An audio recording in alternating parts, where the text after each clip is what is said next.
জীবনে আমি কোনো অন্যায়কে কোনোদিন প্রশ্রয় দিইনি। গোটা গ্রামে সন্ত্রাস চালিয়েছে, অত্যাচার কি যত ছোট কথা। ফিরোজ মারধর মারামারি দাঙ্গা, ওর দলে লোক ছিল, লোকজন নিয়ে চড়া হতো, মানুষকে মারধর করেছে, অত্যাচার করেছে। এবং আমি ইনিশিয়েটিভ নিয়ে স্টেট কমিশন পাঠিয়েছি, আমাদের অ্যাডমিনিস্ট্রেশন পাঠিয়েছি, 17 জনকে অ্যারেস্ট করা হয়েছে। এবং আপনারা দেখেছেন যারা মুখে মাস্ক পরে পরে ছবি তুলছে, ধরাও পড়েছে বিজেপির কর্মী, কিভাবে তারা বাইরে থেকে নিয়ে এসে একটা এলাকাকে অশান্ত করার চেষ্টা করেছে। আগে টার্গেট শেখ শাহজাহান, ওকে টার্গেট করে ইডি ঢুকলো। আমরা সবাই শেখ শাহজাহানকে চিনি এবং তিনি একজন বিখ্যাত মানুষ। তিনি একটা রাজনৈতিক দলের মুখ ছিলেন। এই সেই মুখ যাকে সিবিআই গ্রেপ্তার করার পরে আমাদের পশ্চিমবঙ্গের মুখ্যমন্ত্রী বিধানসভায় দাঁড়িয়ে বলেছিলেন যে তাকে নাকি ফাঁসানো হয়েছে। এই মুখ্যমন্ত্রীর আদরের পেয়ারের ভাই আজকে জামালপুরেও মুখ্যমন্ত্রীর আরেক ভাই ধরা পড়েছে, ইনাকেও হয়তো ফাঁসানো হচ্ছে। গ্রামের মানুষ, তারই সম্প্রদায়ের লোকেরা, তারাই তার বিরুদ্ধে বিক্ষোভ করছে। আমাদের পশ্চিমবঙ্গের মুখ্যমন্ত্রী এগুলোকে কিভাবে সাপোর্ট করেন আজকে আমরা সেটা নিয়ে কথা বলবো। তো চলো আর বেশি না বকে ভাট, আজকের ভিডিওটা শুরু করা যাক। সবাইকে বার করে দিয়ে তারপরে ওখানে আদিবাসী মাইনরিটিদের মধ্যে ঝগড়া লাগিয়ে দিল। শুনুন, কারো কোনো ক্ষোভ বিক্ষোভ থাকতেই পারে, যদি থাকে গভর্নমেন্ট ডিসিশন নেবে, আমাদের মহিলা টিম আছে ওখানে। আমরা আগেই দেখেছি যে পশ্চিমবঙ্গের মুখ্যমন্ত্রী তিনি রাজনৈতিকভাবে আমাদের পশ্চিমবঙ্গে যত আসামি আছে এবং যারা দুর্নীতিগ্রস্ত মানুষ তাদেরকে শেল্টার দেওয়ার জন্য তিনি সর্বদা প্রস্তুত থাকেন। কারণ শেখ শাহজাহান নামক যে রাজনৈতিক পশু, সে গ্রেপ্তার হওয়ার পরে মুখ্যমন্ত্রী বিধানসভার মতো একটা পবিত্র জায়গায় দাঁড়িয়ে বললেন শেখ শাহজাহান কোনো ভুল করেনি।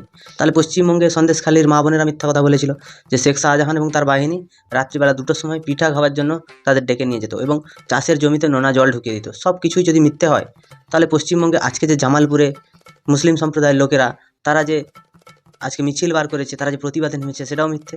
তো এই মুখ্যমন্ত্রী তার ভাইদের এবং তার যত রাজনৈতিকভাবে দুর্নীতিগ্রস্ত ভাই আছে তাদেরকে প্রোটেক্ট করার জন্য তিনি সর্বদাই একদম পায়ে পা মিলিয়ে চলেন। ধরা পড়ে গেল তো ড্যাম নামো। পুলিশেরও একটা মহিলা টিম আছে, ঘরে ঘরে যাচ্ছে কার কি অভিযোগ শুনতে। শুনে এসে রিপোর্ট করার পর যদি কারো প্রবলেম থাকে সেটা নিয়ে নিশ্চয়ই আমরা কাজ করব। আগে তো আমাকে জানতে হবে ব্যাপারটা কি। শেখ শাহজাহান এমন একজন মানুষ, তিনি একটা সময় বালি, গরু, পাথর এবং মাছের ভেড়ি বানানো, এছাড়াও বোমা, তারপরে মাদক জাতীয় বহু জিনিস তিনি পাচারের সাথে যুক্ত ছিলেন। এবং যখন ইডি তার সাথে দেখা করতে এলো তখন ইডির ওপরে হামলা হলো। তো পশ্চিমবঙ্গে একটা কেন্দ্রীয় সংস্থা সে যদি আসতে চায়, তার উপরে হামলা হলো, সেটার প্রতিবাদ মুখ্যমন্ত্রী করলেন না। কিন্তু মুখ্যমন্ত্রী এটা প্রতিবাদ করলেন যে সেই হামলার মাস্টার মাইন্ডকে ধরা হলো, তাকে নাকি ফাঁসানো হয়েছে। আজকে জামালপুরে একজন ধরা পড়েছে, এখন সে বলতে চাইছে যে তৃণমূলের জেলা সভাপতি, তৃণমূলের অঞ্চল সভাপতি এগুলোর সাথে যুক্ত। এবার অঞ্চল সভাপতি বলবে মুখ্যমন্ত্রী যুক্ত কি বিধায়ক যুক্ত, তখন মুখ্যমন্ত্রী তিনি বাঁচতে পারবেন? তো এই যে আজকে আমাদের পশ্চিমবঙ্গে ঘৃণ্য রাজনীতি চালাচ্ছে, এই যে শুয়োরের বাচ্চা যারা আছে, এই যে মুখপাত্রগুলো, এগুলো সবসময় এই জিনিসগুলোকে ধামাচাপা দেওয়ার চেষ্টা করছে। যদি বাপের বেটা হয়, যদি মানুষের রক্ত শরীরে বইছে, তবে এরা প্রতিবাদ করবে, কিন্তু না হলে তা করবে না। এই যে মুখ্যমন্ত্রীর যত ছোটোখাটো ভাইয়েরা আছে যারা দুর্নীতি করে বড় হয়েছে, খোদ ভাইপো বড় হয়েছে, পশ্চিমবঙ্গে সবথেকে বড় দুর্নীতিবাজ যদি কেউ থেকে থাকে সেটা হচ্ছে অভিষেক ব্যানার্জি। আচ্ছা চিজ মারি তুমি নাকি কাকে কার নিয়ে পালিয়ে গেল বলে আমিও পালাতে শুরু করলাম। গোটা গ্রামে সন্ত্রাস চালিয়েছে, অত্যাচার কি যত ছোট কথা। ফিরোজ মারধর মারামারি দাঙ্গা, ওর দলে লোক ছিল, লোকজন নিয়ে চড়া হতো, মানুষকে মারধর করেছে, অত্যাচার করেছে, ঘর থেকে বেরোতে দেয়নি।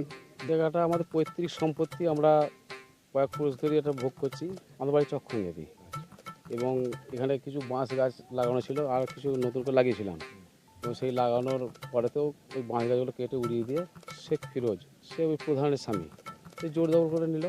এর আগে কিছুদিন বালিও রাখছিল, বালির ব্যবসা করতো 2 নম্বরে। পশ্চিমবঙ্গের সাধারণ মানুষ তারা অভিযোগ করছে, পশ্চিমবঙ্গের সাধারণ মুসলিম মানুষ তারা অভিযোগ করছে যে তাদের ঘর বাড়ি এবং তাদের থেকে টাকা ছিনিয়ে নিয়ে নেওয়া হয়েছে এবং তাদের যে দোকানপাট সেগুলো থেকে টাকা তোলা হয় এবং পশ্চিমবঙ্গের জমি জবরদখল করা হয়, সরকারি খাস জমিকে তাকে জোর করে বিক্রি করা হয় টাকা নিয়ে। আজকে পশ্চিমবঙ্গের মানুষ তারা জেগে উঠেছে, তো এর বিরুদ্ধে প্রতিবাদ করছে। এই এখন অঞ্চল সভাপতির বিরুদ্ধে কথা বলছে যে অঞ্চল সভাপতির বাড়িটা নাকি বেআইনি। তো এই যে কাদা ছোঁড়াছুঁড়ি, তৃণমূল সরকার তারা কি প্রমাণ করতে চাইছে যে তৃণমূলে একটাও ভালো লোক নেই? কারোর নামে যদি কোনো কিছু একটা কেস বেরিয়ে যায়, সে আবার অন্য লোকের উপরে ঠেলে দেয়। তো এই যে ঠেলাঠেলি ব্যাপারটা, এটা মুখ্যমন্ত্রীর কাছ থেকে এরা শিখেছে। মানে মুখ্যমন্ত্রীর পা যদি একটু কেটে যেত তাহলে সিপিএমের দোষ, সিপিএম সরকার পা কেটে দিয়েছে। আজকে ওরা তো বাইরের কাউকে বলতে পারবে না, কারণ মুখ্যমন্ত্রীর প্রধান বিরোধী দল হচ্ছে বিজেপি। তো বিজেপির বিরুদ্ধে নিশ্চয়ই মুসলিমরা কথা বলছে না এখন তো কারোর ওপর একটা কেস ঠেলে দিতে হবে, তাই না? তাই তো তিনি এখন জেলা সভাপতির দিকে কেস ঠেলছেন। আর পশ্চিমবঙ্গে যত দুর্নীতি হচ্ছে সব দুর্নীতির মাথা কিন্তু তৃণমূল। আর এরা এই যে নেতাগুলো আছে এরা সব দাঁড়িয়ে থেকে দাঙ্গা করিয়েছিল মালদাতে, মুর্শিদাবাদে। এই যে ঢ্যামনা প্রকৃতি এদের জন্ম থেকেই আছে। আসলে এরা একসময় বাংলাদেশ থেকে উঠে এসেছিল ভারতবর্ষে, কলকাতায় একসময় এরা পুরো রক্তগঙ্গা বইয়ে দিয়েছিল। সেখানটায় পশ্চিমবঙ্গের যারা শান্তিপ্রিয় মানুষ আছে তাদের জেগে ওঠা উচিত। আজকে বুদ্ধিবীচিরা সব সায়ের তলায় ঢুকে বসে থাকে, কিন্তু তারা বাইরে বেরিয়ে এসে একটা প্রতিবাদ করছে না। সত্যি অবাক লাগছে। মাদারের বাচ্চা।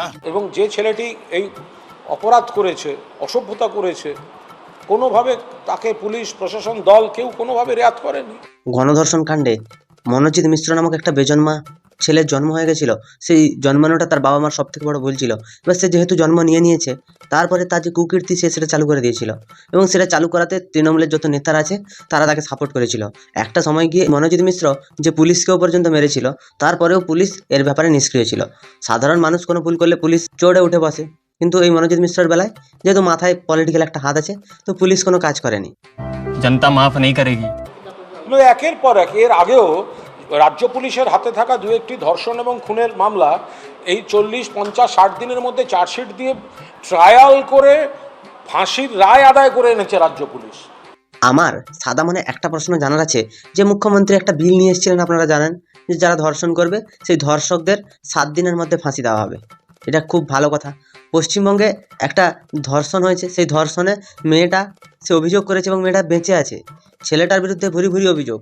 পশ্চিমবঙ্গের মুখ্যমন্ত্রী তিনি 7 দিনে ফাঁসি দেওয়ার কথা বলেছেন, আর কলকাতা পুলিশ সব কিছু সবাই বেঁচে আছে, চার্জশিট দিতে 58 দিন সময় লাগলো। তাহলে পশ্চিমবঙ্গের মুখ্যমন্ত্রী তিনি তাহলে কোন ধরনের শিক্ষিত, তিনি কিভাবে তার লয়ার যে ডিগ্রিটা ওটা অর্জন করেছেন, সেটা নিয়ে আমাদের মনে সংশয় আছে। আসলে যারা অধিক শিক্ষিত হয় তাদের আবার মাথা ডিফেক্ট হয়ে যায়। তো আমাদের মুখ্যমন্ত্রী হয়তো সেটাই হয়ে থাকতে পারেন, কারণ আমাদের মুখ্যমন্ত্রী তিনি এমন কিছু নেই পৃথিবীতে যে সেটা তিনি বানাননি। পৃথিবীর বাইরে সব থেকে দামি জিনিস হচ্ছে আমাদের আন্তর্জাতিক স্পেস স্টেশন। সেটা মুখ্যমন্ত্রী মমতা ব্যানার্জির ভাবনা, এবং সব দেশ মিলে বানিয়েছে, কারণ ওনার ভাবনা ছাড়া কোনো কিছু সম্ভব নয়। উনি যখন স্পেস মন্ত্রী ছিলেন তখন এটা বানিয়েছেন। বর্তমানে কুণাল ঘোষ তিনি বলছেন কি যে দল নাকি রেয়াত করেনি। কিছুদিন আগে এই বেজন্মাগুলো এরা বলতো যে মনোজিৎ মিশ্র আমাদের দলের লোক নয়, ও বহুদিন আগে দল ছেড়ে দিয়েছে। তো এদের এক একজন মুখপাত্রের মুখে আর এক রকম কথা। দেবাংশু ভট্টাচার্য সে বলেছিল কি যে মনোজিৎ মিশ্র বহু আগে দল করতো, এখন দূর দূর পর্যন্ত তৃণমূলের সাথে তার কোনো সম্পর্কই নেই। তো এইখানটায় আমার একটা জিনিস জানার আছে, যে তোমরা আগে নিজেরটাই ঠিক করে নাও যে কে কার পেছন মারবে, তারপর একটা জঙ্গলের ভেতরে চলে যাও, যে জিতে আসবে আমরা তার কথা বিশ্বাস করব। কারণ তৃণমূলটা হচ্ছে তৃণমূল, পোঁত মারা কোম্পানি, প্রাইভেট লিমিটেড। তাহলে সংসদে দাঁড়ানো মুখ্যমন্ত্রীর মুখে কালি লাগিয়ে তাকে পুরো পশ্চিমবঙ্গে ঘোরানো তোমাদের উচিত ছিল। যদি তোমরা আজকে জানো যে 50-60 দিনের ভেতরে চার্জশিট জমা দিচ্ছে পুলিশ, একটা মেয়ে সে হচ্ছে মারা যাওয়ার পরে কখনোই প্রমাণ করতে পারবে না যে আমাকে এই লোকটা ধর্ষণ করেছে কি এই লোকগুলো গণধর্ষণ করেছে। একটা মেয়ে বেঁচে আছে, সে অভিযোগ করছে, আর অভিযুক্ত হচ্ছে তোমাদের তৃণমূলের নেতা। তুমি কেন তাকে 7 দিনের ভেতরে ফাঁসি দিতে পারলে না? এটাই আমাদের সবথেকে বড় প্রশ্ন। তো পশ্চিমবঙ্গে শাসক দলের নেতাদের জন্য একরকম আইন, আর আমাদের পশ্চিমবঙ্গের সাধারণ মানুষের জন্য একরকম আইন। স্বাস্থ্য ব্যবস্থা, শিক্ষা ব্যবস্থা, প্রত্যেকটা জায়গায় যে তৃণমূল করবে সেই আগে প্রায়োরিটি পাবে। এবং চাকরি দেওয়ার ক্ষেত্রেও ব্রাত্য বসু বলে দিয়েছিলেন যে আমার দলে ছেলেরা আমি তাদেরকে আগে চাকরি দেবো, বাকি আমি কাদের কী হলো না হলো সেটা আমার জানার কোনো প্রয়োজন নেই। ফলে যে জায়গাটা রাজ্য পুলিশ তৎপরতার সঙ্গে কাজ করেছে। সত্যি আমাদের রাজ্য পুলিশ অনেক তৎপরের সাথে কাজগুলো করছে, কারণ সন্দেশখালিতে প্রতিনিয়ত শাহজাহান শেখের মতো লোকগুলো এবং তার চেলা চামুন্ডা যত নেতারা আছে, প্রত্যেকটা নেতা প্রতিনিয়ত গ্রামে ঢুকে গ্রামের মেয়ে বউদের উপর অত্যাচার করতো। সেখানটায় পুলিশ অতি সক্রিয়ভাবে কাজ করেছে, যেখানটায় মেয়েরা লাস্টে ঘর থেকে বেরিয়ে ঝাড়ু হাতে আন্দোলন করতে বেরোলো। তাহলে পুলিশ কত সক্রিয়ভাবে কাজ করে সেটা আমাদের থেকে ভালো কেউ জানে না। পশ্চিমবঙ্গে কুণাল ঘোষ নামক একটা জন্তু আছে, যেই জন্তুটা সবসময়ের জন্য পুলিশ প্রশাসন, দিদি আমার মা এসবই বলে বেড়াচ্ছে। পশ্চিমবঙ্গের যে বাস্তব চিত্র সেটা তুলে ধরো। আজকে তোমরা ইউপির সাথে পশ্চিমবঙ্গের তুলনা করছো। ইউপিতে কত লেনের রাস্তা আছে আর পশ্চিমবঙ্গে কত লেনের রাস্তা আছে তোমরা জানো? ইউপির যে ডেভেলপমেন্ট, ইউপির যে অর্থনীতি, তার সাথে তো কোনোদিন তোমাদের তুলনা করতে দেখিনি। তোমরা ইউপিতে একটা রেপ হচ্ছে তার সাথে তুলনা করছো, পশ্চিমবঙ্গের অর্থনীতির সাথে ইউপির অর্থনীতি কখনো তুলনা করছো না কেন? আসলে তোমরা হচ্ছ গণ্ডমূর্খ বা তোমরা সেয়ানা মাল। এই যে সেয়ানাগিরি করতে গিয়ে মানুষের ক্ষতি করছো, যেদিন মানুষ তোমাদের ক্ষতি করবে সেদিন তোমাদেরকে কে বাঁচাবে?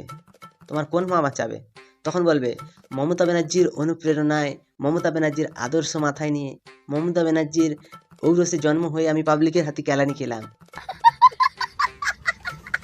শঙ্কুবাবু যদি নিজেকে একজন রাজনৈতিক কর্মী হিসেবে মনে করেন, তাহলে তার উচিত মিডিয়া প্রচার করে নিজের প্রচারের বদলে একটা যদি অনভিপ্রেত ঘটনা হয় সেটাকে পুলিশের কাছে নিয়ে গিয়ে বলে দেখিয়ে তার আইনি ব্যবস্থা করা।